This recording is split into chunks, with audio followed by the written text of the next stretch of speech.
Hola, soy García Estrada del equipo 8 y mi equipo y yo les hablaremos sobre el tema 7, que es resistencia al esfuerzo cortante.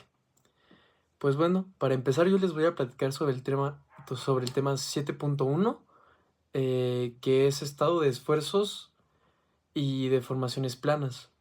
Pues bueno, para empezar necesitamos saber qué es un esfuerzo. Pues bueno, un esfuerzo es el conjunto de las fuerzas internas a las que se somete un cuerpo a consecuencia de las solicitaciones o acciones que actúan sobre él. Estas fuerzas internas son el resultado de la interacción de unas partículas del cuerpo sobre otras. Como ejemplo, es muy común que en una placa muy delgada de acero sometida a una carga de flexión. Después, ¿qué es una deformación plana? Pues bueno, una deformación plana es el estado de deformación, eh, aquel que todos los componentes de deformación que son diferentes a cero se encuentran contenidas en un solo plano. A este plano se le tomará en cuenta como X y Y. Es común en materiales gruesos donde las partes alejadas de las superficies no pueden deformarse lateralmente debido a la restricción del material circundante. ¿Qué es una deformación plana?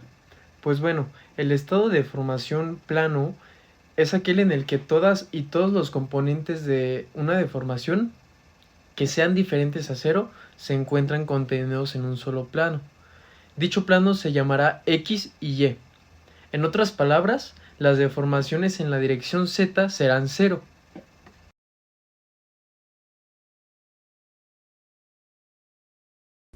Hola, mi nombre es Emmanuel Salazar Adiel y yo voy a presentar el tema 7.2 de aplicación de teoría del polo del círculo de Moore. El círculo de Moore es tensión de un plano cualquiera. Cuando queremos conocer la tensión sobre un plano cualquiera no sean horizontales y pase por un punto P. Podemos obtener partiendo los valores de la tensión vertical y el horizontal, como lo que está presentando en la imagen que les puse, y el planteamiento de equilibrio de fuerzas horizontales verticales son a base de las fórmulas que tenemos en ese lado de esta presentación. Como operan y despejando las tensiones del plano A, obtenemos analíticamente lo que es en la imagen que está ahí. Tensiones tangentales, que se representa como T más, cuando producen un giro en horario. Una de las características más importantes del círculo de Moore, para utilizarlo gráficamente, es la existencia de un punto propiedades muy importantes denominadas polo. El polo es aquel punto del círculo Moore que tal que si pues transamos una paralela al plano, el que queremos conocer la tensión y prolongamos hasta que corte la línea límite del círculo, entonces las coordenadas cartesianas del punto de interacción persisten la tensión del plano A que buscamos. Esto sería lo que es el círculo de Moore y al final tenemos una imagen del círculo. En el círculo de Moore, el polo es un punto específico que se utiliza para relacionar los estados de tensión en diferentes planos con su orientación geométrica. Es un punto de resistencia dentro del círculo que permite determinar las tensiones y deformaciones en cualquier plano inclinado mediante las líneas trazadas de ese polo hacia el círculo. Bueno, como esfuerzos principales tenemos la resistencia al esfuerzo cortante, que se refiere a la capacidad de un material para resistir fuerzas que tienden a causar deslizamiento o deformación paralela a una superficie. Asimismo, tenemos la resistencia máxima, que se refiere al máximo esfuerzo que una unidad de área de un material puede soportar antes de romperse o de deformarse. Se puede aplicar a diferentes tipos de esfuerzo como tracción, compresión al corte, y en términos simples es la fuerza máxima que un material puede soportar.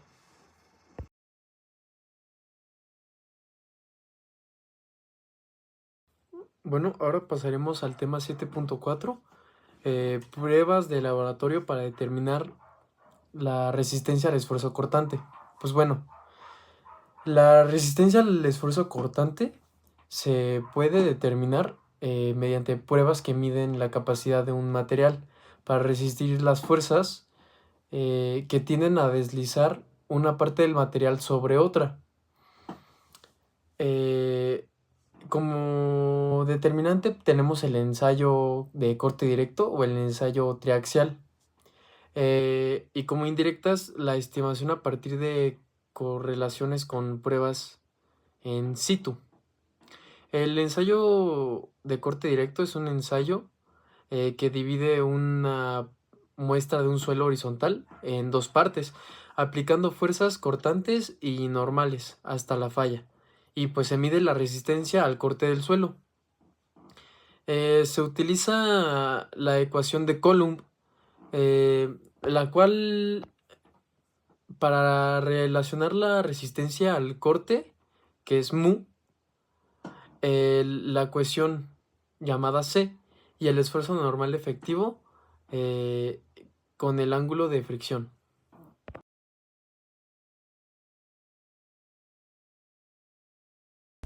El ensayo textial, el suelo es, a diferencia de otros materiales, no es una propiedad invariable de este, sino que su valor se encuentra en unos amplios límites dependiendo de las condiciones que se encuentre. El ensayo textial constituye de métodos más versátiles y satisfactorio del estudio de las propiedades de esfuerzo de deformación de los suelos, dentro de los estudios de la geotecnia, debido a su complejidad y ya que tiene ninguna prueba bastará para sí sola para determinar todos los aspectos importantes. El proceso de carga hasta el correspondiente de rotura se mide de la formación producidas de la probeta de manera que se pueden obtener los datos necesarios para graficar la relación tensión versus deformación a lo largo del proceso. Este proceso se repite de tres botes iguales, cambiando únicamente en cada caso de la presión del confinamiento.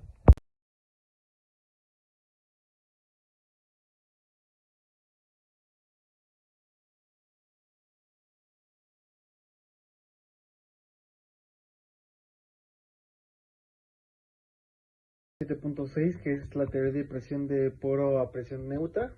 La presión total que tiene un suelo a una cierta profundidad debido a su propio peso es igual al producto de profundidad por el peso específico de masa, que es densidad natural.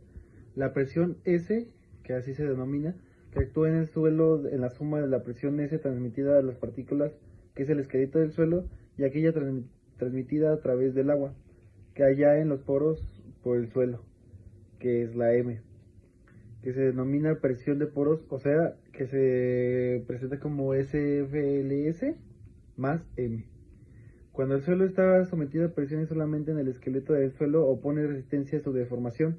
El agua, como es incomprensible y no tiene resistencia al corte, no se supone de deformación, es neutra. De ahí a la presión de poros, que le llama también presión neutra, y a la presión intergranular se le denomina presión efectiva. Pues esta última es es presión real que se opone a la deformación y posterior falla del suelo. También tenemos la presión de poro en el agua, que es la presión de poros de agua que se refiere a la presión de ejerce del agua subterránea atrapados en el suelo de la roca o en huecos situados entre el agregado llamados poros. La presión de los poros de agua por debajo del nivel freático se mide por pesiómetros. Generalmente la presión vertical se puede asumir distribuida de forma parecida a la presión hidrostática. La presión de poros de agua fundamental en el cálculo de algunas tensiones del suelo mediante la expresión de Terazaghi para la tensión efectiva. Y en las siguientes diapositivas les estamos poniendo lo que es habitualmente para ejemplos simples y ahí están las fórmulas generales o cómo se puede presentar. También tenemos la presión y fuerza neutra, que es la presión existente del agua presente en los poros de un suelo saturado, por lo que se considera como un esfuerzo isotrópico. Dentro de la masa del suelo es el caso de lo que no existe flujo del agua de la presión de poros es igual a la presión hidroestática. Entonces aquí en la imagen que tenemos si se dan cuenta, estos son poros y están llenas de agua y por eso es hidrostática. Entonces,